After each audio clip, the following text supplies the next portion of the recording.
All right, today we're gonna be taking some landscape photos out in nature. If everything worked out how it was supposed to, the last video should have been street photography with the A7IV, and this video, obviously, we're gonna get into some waterfalls, and yeah, there she is.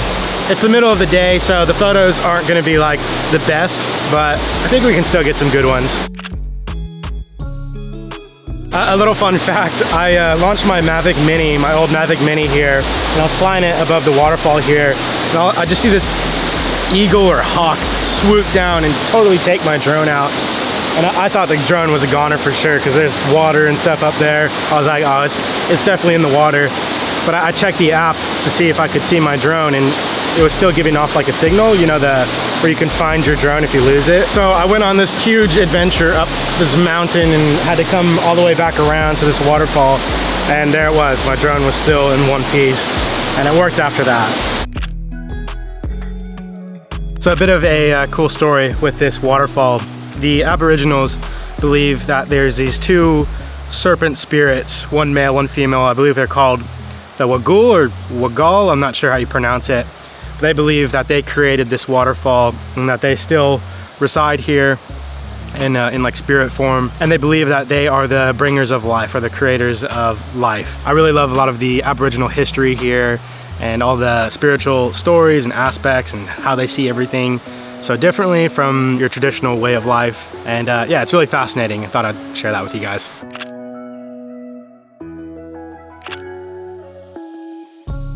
Just thought this was a cool shot. Just looks like some random bridge in the middle of the forest.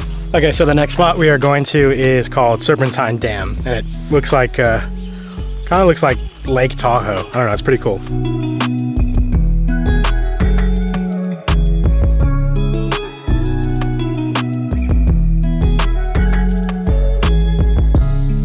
The lake looks absolutely phenomenal. It's just glassed over. It looks like a mirror. I think we'll get some good photos. I don't know, what do you guys think? It kind of gives me Lake Tahoe vibes.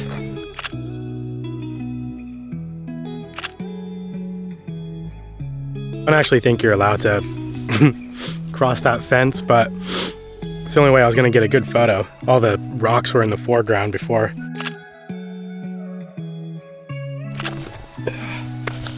The great thing about here is that there's a beautiful shot this way, but also beautiful shot that way. Let's go get a photo over here. Don't think I've mentioned it yet, but I'm shooting with the 20mm 1.8 Sony FE.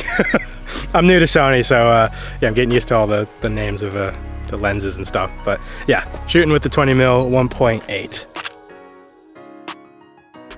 Is that kind of like a photography sin to be shooting landscape photos, but like portrait, like 2x3? I feel like that's kind of like a photography sin. Bloody Instagram. Although Instagram's dying, so maybe we should all shoot landscape again. Correction, Instagram's not dying, but it's kicking all photographers out, basically. Seems like they only care about Reels and TikTok, and I don't know, maybe I'm wrong. I hardly use Instagram anyways. Hey buddy.